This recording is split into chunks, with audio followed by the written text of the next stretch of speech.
اللہ رب العزت نے حضرت آدم سے لے کر حضور صلی اللہ علیہ وسلم تک کم و بیش 1,24,000 انبیاء انسان کی اصلاح کے لیے اس دنیا میں بھیجے۔ ان 1,24,000 انبیاء میں سے بڑے جلیل القدر انبیاء بھی اس دنیا میں آئے۔ ان جلیل القدر انبیاء میں سے حضرت ابراہیم علیہ السلام ایک ایسے نبی ہیں جن کی اولاد میں سے کم و بیش آدھے انبیاء اللہ رب العزت نے اس دنیا میں بھیجے۔ اور حضرت ابراہیم علیہ السلام ایک ایسے نبی ہیں جن کو اللہ رب العزت نے بڑی سخت آزمائشوں میں ڈالا، تو وہ ہر آزمائش میں پورے اترے۔ قرآن مجید میں ارشاد ہے کہ وَإِذِ ابْتَلَىٰ إِبْرَاهِيمَ رَبُّهُ بِكَلِمَاتٍ فَأَتَمَّهُنَّ کہ اللہ رب العزت نے ابراہیم علیہ السلام کو چند باتوں میں آزمایا اور وہ ان سب میں پورے اترے۔ اور پھر آگے اللہ رب العزت نے ارشاد فرمایا قال انی جاعلک للناس اماما کہ میں تجھے سب لوگوں کا پیشوا بنانے والا ہوں۔ قال ومن ذریتی حضرت ابراہیم علیہ السلام پھر عرض کرتے ہیں باری تعالیٰ کیا یہ وعدہ میری اولاد کے لیے بھی ہے؟ قال ومن ذریتی قال لا ینال عہد الظالمین فرمایا رب نے میرا وعدہ ظالموں سے متعلق نہیں ہے، چاہے وہ آپ کی اولاد میں سے ہو، ظالموں میں سے نہیں ہے۔ تو اللہ رب العزت سے پھر حضرت ابراہیم علیہ السلام نے ایک دعا کی وَإِذْ قَالَ رَبُّكَ وَإِذْ قَالَ إِبْرَاهِيمُ رَبِّ اجْعَلْ هَذَا بَلَدًا اللہ رب العزت سے دعا کی کہ باری تعالیٰ یہ جو مکہ ہے، یہ جو شہر ہے، آمنا امن کا گہوارہ بنا۔ یہ اس وقت کی بات ہے جب مکہ میں کوئی آبادی نہیں تھی۔ حضرت ابراہیم علیہ السلام نے یہ اس وقت دعا کی اللہ سے کہ اللہ اس جگہ کو امن کا گہوارہ بنا۔ اللہ رب العزت نے حضرت ابراہیم علیہ السلام کی دعا قبول فرمائی۔ اور آپ دیکھیں اتنے مراحل سے گزر کر مکہ مکرمہ امن کا گہوارہ بنا۔ حضور صلی اللہ علیہ وسلم کی بعثت سے پہلے تک جنگیں ہوتی تھیں، لڑائیاں ہوتی تھیں، قبائل آپس میں جھگڑتے تھے۔ اس کے بعد اس دعا کا اثر ہوا کہ مکہ امن کا گہوارہ بن گیا۔ اور پھر ایک اور ساتھ ہی دعا کی وَارْزُقْ أَهْلَهُ مِنَ الثَّمَرَاتِ اللہ اس مکے کے رہنے والے باشندوں کو پھلوں کا رزق عطا فرما۔ آپ لوگ حیران ہوں گے، حاجی لوگوں کو پتہ ہے، وہ تو دیکھ کر آئے ہیں کہ پورے مکہ میں کوئی سبزہ نہیں ہے، کہیں سبزہ نہیں ہے، خشک پہاڑ، پتھریلی زمین، کوئی فصل نہیں ہوتی۔ لیکن حضرت ابراہیم علیہ السلام کی دعا کا اثر دیکھیں کہ پوری دنیا میں ایسے پھل نہیں ملتے جو مکہ مکرمہ میں ملتے ہیں۔ کھانے کو ایسے ایسے پھل ملتے ہیں کہ بندہ حیران رہ جاتا ہے کہ یہ کہاں سے آئے ہیں۔ یوں سمجھ لے کہ پوری دنیا کا رزق، پوری دنیا کے پھل مکہ مکرمہ اور مدینہ منورہ میں کھینچ کر چلے جاتے ہیں، جیسے مقناطیس کھینچتا ہے لوہے کو اپنی طرف، اسی طرح پھل وہاں پہ پہنچ جاتے ہیں۔ یہ حضرت ابراہیم علیہ السلام نے دعا کی، ورنہ مکہ میں کوئی سبزہ نہیں ہے، کوئی فصل نہیں ہوتی۔ کھجوریں بھی مدینہ منورہ کی طرف ہوتی ہیں، مکہ میں کوئی کھجور نظر نہیں آتی، نہ ہی مکہ میں کوئی کھجوریں ہیں۔ یہ خدا کی قدرت ہے، اور یہ حضرت ابراہیم علیہ السلام کی دعا ہے۔ حضرت ابراہیم علیہ السلام جب مختلف آزمائشوں میں پورا اترے تو پھر انہوں نے کچھ دعائیں مانگی اللہ سے. ان میں سے 2 دعائیں یہ ہیں کہ اللہ مکہ شہر کو امن کا گہوارہ بنا، اللہ ان کے رہنے والے باشندوں کو پھلوں کا رزق عطا فرما، وارزق آلہ من الثمرات. آگے پھر اللہ رب العزت نے ایک شرط رکھ دی، من آمن منہم باللہ والیوم الآخر. اللہ رب العزت فرماتے ہیں کہ جو آخرت پر ایمان لائیں گے، اللہ پر ایمان لائیں گے، ان کو میں رزق دوں گا. قال، پھر فرمایا رب نے، ومن کفر فأمتعہ قلیلا، اور جو آخرت کا انکار کریں گے، اللہ کا انکار کریں گے، رزق ان کو بھی دوں گا. خدا کی قدرت دیکھیں نا جی، انکار کر رہے ہیں، رزق اللہ فرماتے ہیں ومن کفر فأمتعہ قلیلا، رزق ان کو بھی دوں گا لیکن تھوڑا دوں گا. ثم اضطرہ الی عذاب النار وبئس المصیر. پھر جو رب کو نہیں مانیں گے، آخرت پر ایمان نہیں لائیں گے، ثم اضطرہ الی عذاب النار، پھر میں ان کو جہنم کے عذاب کی طرف گھسیٹوں گا. وبئس المصیر، یہ بدترین ٹھکانہ ہے. اب 2 باتیں ذہن میں رکھ لیں. میں پچھلے جمعہ بھی آپ سے عرض کر رہا تھا، اس سے پچھلے جمعہ بھی، رزق تو اللہ تعالیٰ نے ہمیں دیا ہے، بے تحاشا دیا ہے، لیکن ہمارے کرتوتوں کی وجہ سے اس سے برکت اٹھا لی ہے، ہمارے اعمال کی وجہ سے برکت اٹھ گئی ہے.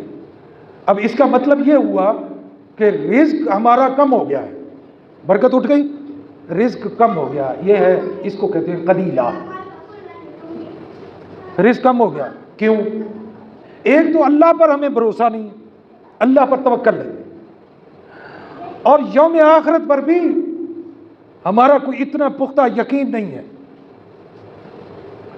یہی وجہ بنی کہ اس وقت کے لوگ بھی اور آج کے لوگ بھی پریشان حال ہیں. اور یہ پریشانی اس وقت ختم ہو سکتی ہے جب ہم اللہ پر پختہ یقین رکھیں، اللہ کی ذات پر توکل کریں، بھروسہ کریں، اور آخرت ہر وقت ہمارے ذہن میں ہونی چاہیے. اور یاد رکھیے، جس شخص کی آخرت پر نظر ہے وہ شخص کبھی غلط کام نہیں کر سکتا. اس کو پتہ ہے میں نے مرنا ہے، پھر مراحل ہیں، مرنا ہے، پہلے وقت نزاع ہے، پھر قبر ہے، پھر وہاں کے سوال و جواب ہیں، پھر حشر ہے، قیامت ہے، حساب کتاب ہے، پھر جزا سزا ہے. جس شخص کا آخرت پر یقین ہے وہ غلط کام نہیں کر سکتا. یہ میرا ایمان ہے، اور اس کے رزق میں برکت ہے. بڑے واضح الفاظ میں اللہ نے قرآن میں فرما دیا.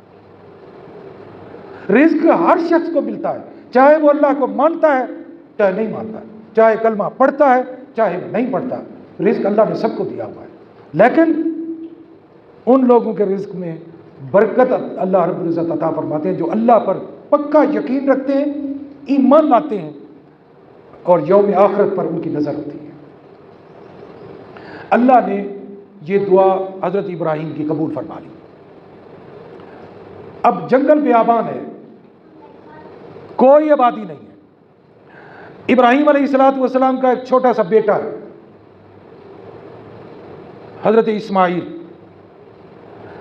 بڑھاپے میں 85 سال کی عمر میں اللہ رب العزت نے بیٹا عطا فرمایا، پھر آزمائش میں ڈال دیا. اس کو جنگل میں چھوڑا.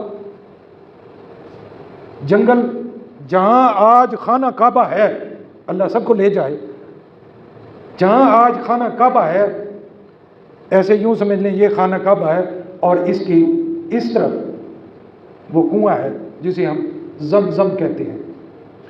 اسی جگہ پہ آ کر حضرت اسماعیل علیہ السلام کو حضرت ابراہیم نے اللہ کے حکم سے چھوڑا. جنگل، کوئی چیز نہیں ہے. ایک راستہ گزرتا تھا وہاں سے جو تھوڑے سے فاصلے پہ تھا. اللہ نے آزمائش میں ڈالا، چھوڑ کر چلے گئے. حضرت ابراہیم، یہ لمبا قصہ ہے، میں مختصر، ٹائم تھوڑا ہے. حضرت اسماعیل کی ایڑیوں کی جگہ پہ زمزم اللہ نے عطا کیا. اگلے جمعہ انشاءاللہ اس پر تفصیل سے بات کریں گے. پھر ایک قافلہ گزرا وہاں سے، انہوں نے دیکھا یہاں تو پانی ہے، ایک عورت ہے، ساتھ ایک بچہ ہے، انہوں نے اجازت چاہی کہ ہم یہاں رہ لیں، وہ رہنے لگ گئے، اجازت مل گئی، پھر آہستہ آہستہ آبادی بڑھتی گئی، حضرت اسماعیل بھی جوان ہو گئے۔ درمیان میں بڑے واقعات آتے ہیں، وہ انشاءاللہ پھر آہستہ آہستہ مختلف جمعہ میں اور عید الضحیٰ کے اگر زندگی رہی تو پھر بیان کروں گا میں۔ آج جو میرا موضوع ہے وہ ہے خانہ کعبہ۔ اچھا تھوڑا سا ایک میں تصحیح بھی کر دوں آپ لوگوں کی، لوگ کہتے ہیں بلکہ کتابوں میں بھی آتا ہے قبلہ اول بیت المقدس، غلط ہے۔ قبلہ اول یہی ہے، خانہ کعبہ۔ حضرت آدم علیہ السلام کی پیدائش سے بھی 2000 سال پہلے یہ خانہ کعبہ اللہ رب العزت نے فرشتوں سے تعمیر کروایا تھا اسی جگہ پہ۔ پھر حضرت آدم علیہ السلام کے وقت یہی خانہ کعبہ تھا، پہلے فرشتے طواف کرتے تھے۔ پھر طوفان نوح آیا، حضرت نوح علیہ السلام یہ سارا پانی، پوری زمین پر پانی آ گیا، اللہ کا عذاب آیا، خانہ کعبہ بھی منہدم ہو گیا۔ اب اس کی نشانیاں بھی ختم ہو گئیں۔ جب حضرت ابراہیم کا وقت آیا، حضرت ابراہیم کو اللہ رب العزت نے حکم دیا جاؤ کعبہ بناؤ، کعبہ کی تعمیر کرو، خواب میں حکم ملا۔ 3 دن مسلسل خواب آتا رہا۔ حضرت ابراہیم علیہ السلام تو وہاں پہ نہیں تھے، یہاں حضرت اسماعیل علیہ السلام اور خاندان بھی تھا، جو لوگ وہاں پہ آباد ہو گئے، آبادی ہوگی تھوڑی بہت۔ حضرت ابراہیم علیہ السلام تشریف لائے، بیٹے کو کہا اسماعیل اللہ کا حکم آیا ہے، کعبہ تیار کرو، کعبہ بناؤ۔ پھر اللہ رب العزت سے دعا مانگی گئی، اب پتہ نہیں تھا کہاں پہ بنانا ہے، یا اللہ ہمیں کوئی نشاندہی، کوئی پتہ کہاں پہ خانہ کعبہ کی تعمیر کریں۔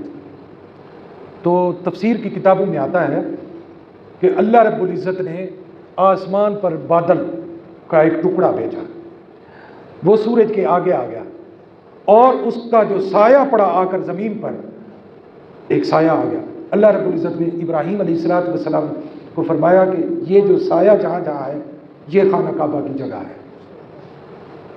کتابوں میں لکھا ہے جب وہاں پہ کھدائی کی گئی، تعمیر شروع کی گئی، تو پرانی بنیادیں بھی نظر آ گئیں جو حضرت آدم علیہ السلام سے بھی پہلے کی بنیادیں۔ حضرت ابراہیم علیہ السلام اور آپ کے بیٹے نے وہ تعمیر شروع کی، اس کا ذکر قرآن میں آتا ہے۔ یہ اللہ کا گھر ہے، جو بیت المقدس ہے اس کا حکم اللہ نے بعد میں دیا، پھر حضور صلی اللہ علیہ وسلم کے دور میں پھر اللہ نے حکم دیا نہیں، پھر اب وہاں اس طرف منہ کر کے نماز پڑھو۔ دوسرے پارے میں اللہ رب العزت نے اس کا ذکر فرمایا، تو کعبہ کی تعمیر شروع کی۔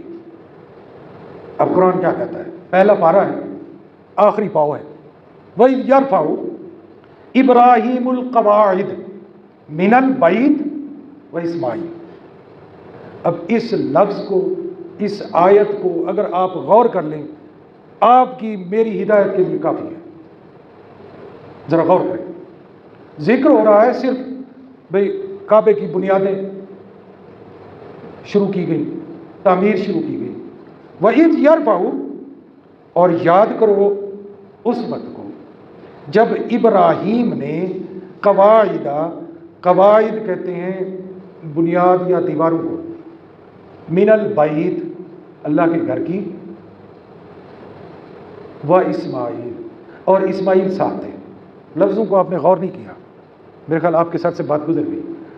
ابراہیم نے بنیادیں شروع کی، دیواریں شروع کی، تعمیر شروع کی، کعبۃ اللہ کی، اللہ کے گھر کی، کس نے شروع کی؟ ابراہیم علیہ السلام نے، اور اسماعیل ساتھ تھے۔ یہ نہیں کہا کہ دونوں باپ بیٹے نے تعمیر شروع کی۔ وَإِذْ يَرْفَعُ، یہ نہیں کہا ابراہیم و اسماعیل، نہ، نام بڑے کا شروع کیا، اسماعیل ساتھ تھے۔ یہ آپ کے لیے، میرے لیے، آج کے نوجوان کے لیے اس میں سبق ہے کہ جب بھی باپ بیٹا فرض کریں اکٹھے کام کرتے ہیں، استاد شاگرد اکٹھے کام کرتے ہیں، پیر مرید اکٹھے کام کرتے ہیں، بڑی عمر والا چھوٹی عمر والا اکٹھے کام کرتے ہیں، کام جو منسوب ہوگا وہ بڑے کی طرف ہوگا، چھوٹا ساتھ ہوگا، چھوٹے کی طرف منسوب نہیں ہوگا کام۔ فرض کریں میں کہتا ہوں میں اور میرا بیٹا فلاں کام ہم کر رہے ہیں، اس طرح میں نہیں کہوں گا، میں کہوں گا فلاں کام میں کر رہا ہوں، بیٹا میرا ساتھ تھا۔ اس میں کیا حکمت کیا ہے؟ بڑے کی عظمت بیان کی جا رہی ہے، بڑے کا احترام بتایا جا رہا ہے۔ آج کے نوجوان کو، آج کے مسلمان کو اس آیت کریمہ کے اندر یہ ہدایت کی جا رہی ہے کہ جب دو بندے کام کریں، جو عمر میں بڑا ہے، مرتبے میں بڑا ہے، رتبے میں بڑا ہے، منسوب اس کی طرف کام کرو۔ حضرت ابو بکر صدیق رضی اللہ تعالیٰ عنہ سے روایت ہے، وہ عرض کرتے ہیں، وہ فرماتے ہیں کہ عشاء کی نماز کے بعد ہم حضور صلی اللہ علیہ وسلم کے حجرہ میں، حضور صلی اللہ علیہ وسلم اپنے حجرہ میں تشریف لے جاتے، ابو بکر اور عمر بھی ساتھ ہوتے تھے۔ یہ نہیں کہتے ہم اکٹھے جاتے تھے، یہ نہیں کہا ہم اکٹھے بیٹھتے، نہیں، حضور وہاں تشریف لے جاتے تھے، ابو بکر اور عمر بھی ساتھ ہوتے تھے۔ یہ ہے عظمت کبریا بڑے بڑے لوگوں کی، بڑے عمر والے کی، یعنی باپ ہے، استاد ہے، چچا ہے، تایا ہے، عمر میں بڑا ہے، ہمسایہ ہے، بڑے عمر والے کی عظمت بیان کی جا رہی ہے۔ یہاں بھی یہی کہا جا رہا ہے کہ حضرت ابراہیم نے بنیادیں اٹھائیں، و اسماعیل بھی ساتھ تھے۔ ربنا، آگے فرمایا ربنا تقبل منا۔ اچھا، کعبے کی تعمیر بھی عجیب ہوئی۔ کعبے کی تعمیر حضرت ابراہیم بطور مستری کام کرتے رہے، حضرت اسماعیل بطور مزدور کام کرتے رہے۔ پتھر اکٹھے کیے، پتھر حضرت اسماعیل پکڑاتے تھے، گارا یا جو بھی آپ کہہ لیں اس وقت کے مطابق، وہ بھی حضرت اسماعیل علیہ السلام دیتے تھے۔ حضرت ابراہیم پتھر چنتے رہے۔ ایک وقت ایسا آیا اب ہاتھ نہیں جاتا تھا۔ حضرت ابراہیم علیہ السلام نے حضرت اسماعیل سے فرمایا، بیٹا میں تو یہاں کا رہنے والا نہیں ہوں، تیرا گھر ہے، تو اس بستی کو جانتا ہے، جا کوئی سیڑھی کا انتظام کر کے آ، کسی بڑھائی سے جو سیڑھیاں بناتے ہیں ان سے جا کر سیڑھی لے آ۔ کتابوں میں لکھا ہے کہ اللہ رب العزت نے ارشاد فرمایا ابراہیم وہی بھیج، ابراہیم نہ، یہ گھر میرا ہے، انتظام میں خود کروں گا، کسی مخلوق کی بنی ہوئی چیز میں اس میں استعمال نہیں کروں گا۔ یا اللہ پھر یہ تو چاروں طرف دیوار دینی ہے، میرا تو ہاتھ نہیں جاتا، اب میں کیا کروں؟ اللہ رب العزت نے ایک پتھر بھیجا، فرمایا اس پتھر پر چڑھ جا۔ حضرت ابراہیم علیہ السلام پتھر پر چڑھ گئے۔ اب کیا ہوا پھر؟ پتھر پر تو آدمی پھسل جاتا ہے۔ آج بھی وہ پتھر خانہ کعبہ کے اندر موجود ہے۔ اس پتھر میں حضرت ابراہیم کے پاؤں دھنس گئے، یعنی گرنے کا خطرہ ختم ہو گیا، پاؤں دھنس گئے۔ آج بھی حضرت ابراہیم کے پیروں کے نشان اس پتھر پر موجود ہیں۔ اور آپ نے وہ تصویروں میں دیکھا ہوگا، جو گئے ہیں، جن کو اللہ رب العزت نے زیارت کرائی ہے، توفیق دی ہے، انہوں نے دیکھا ایک جگہ ہے جو خانہ کعبہ کا دروازہ ہے، اس کے یوں تھوڑا سا ترچھی سائڈ پر ایک شیشے کا وہ بنا ہوا ہے، اسے کہتے ہیں مقام ابراہیم۔ اس مقام ابراہیم کے میں جو وہ پتھر لگا ہوا ہے، وہ وہی پتھر ہے جس پر حضرت ابراہیم علیہ السلام کے دونوں پیروں کے نشان وہاں لگے ہوئے ہیں، آج بھی موجود ہے، ہزاروں سال گزر گئے۔ اس پتھر کا کیا تھا؟ حضرت ابراہیم کو حکم ملا اس پر چڑھ جاؤ اور اس کو کہو گے اوپر ہو جا، یہ اوپر ہو جائے گا اللہ کے حکم سے۔ اس کو کہو گے دائیں طرف مڑ جا، وہ دیوار کے ساتھ چلتا رہے گا، تو پتھر لگاتا جا، یہ چلتا جائے گا۔ خانہ کعبہ تعمیر ہو گیا۔ خانہ کعبہ کی تعمیر کے بعد حضرت ابراہیم نے اور حضرت اسماعیل علیہ السلام نے مزدوری مانگی۔ ہر مزدور مزدوری مانگتا ہے، جب وہ کام کر لیتا ہے پھر مزدوری مانگتا ہے۔ آپ اور میں مزدوری کرتے ہیں تو ہم پیسہ مانگتے ہیں۔ پر دو نبی ہیں، ایک خلیل اللہ ہے، ایک ذبیح اللہ ہے، دونوں حضور صلی اللہ علیہ وسلم کے جد امجد ہیں۔ انہوں نے پھر دعائیں مانگی، مزدوری۔ ایک دعا کا ذکر میں آج کروں گا، ایک یا اس کے بعد جتنی بھی دعائیں وہ انشاءاللہ پھر اگلے جمعہ۔ ربنا، اب اس کو غور سے سنیے گا، مانگا کیا رب سے مزدوری؟ ربنا، اے ہمارے رب، وجعلنا، بنا دے ہمیں۔ اب دو تھے نا، انہوں نے اپنی دونوں کی بات کی صرف فی الحال ربنا آئے ہمارے رب جمع کا سیکھا وجعلنا بنا دے ہمیں مسلمین لک اپنا تابع دار. یہ ہے اس کا لفظی ترجمہ. مولانا تقی عثمانی اس کا ترجمہ بڑا عجیب کرتے ہیں. وہ کہتے ہیں نہیں, حضرت ابراہیم نے دعا مانگی اللہ ہم دونوں باپ بیٹے کو مسلمان بنا, وجعلنا مسلمین لک, لفظی ترجمہ ہے تابع دار بنا.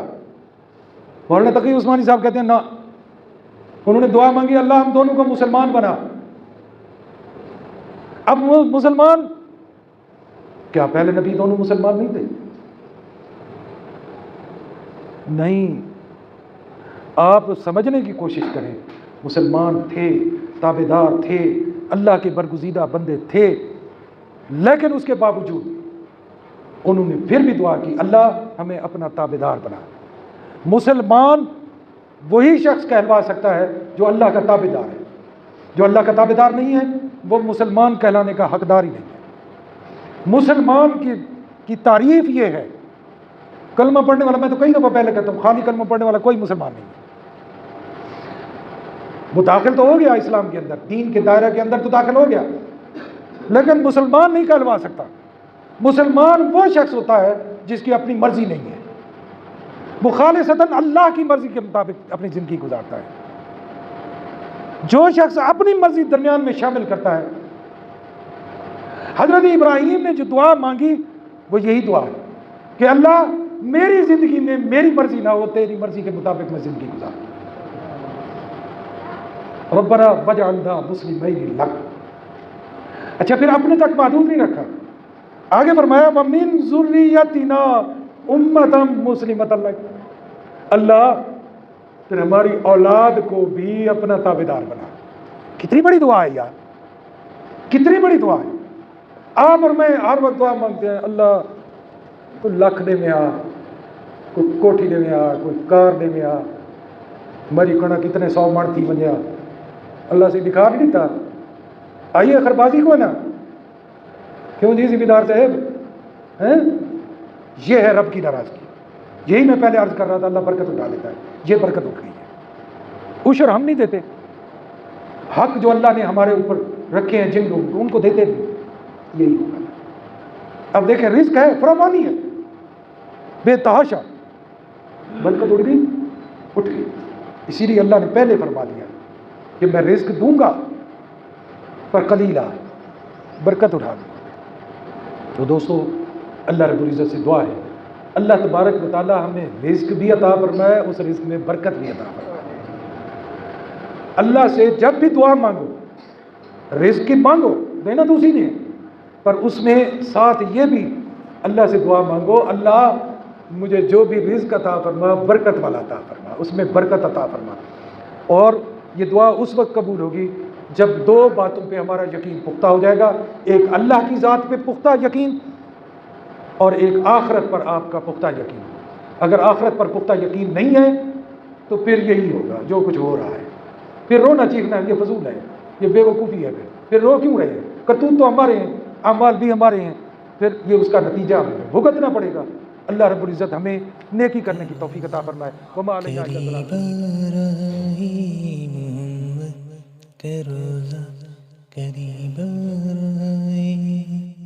محمد کا روزہ قریب آ رہا ہے.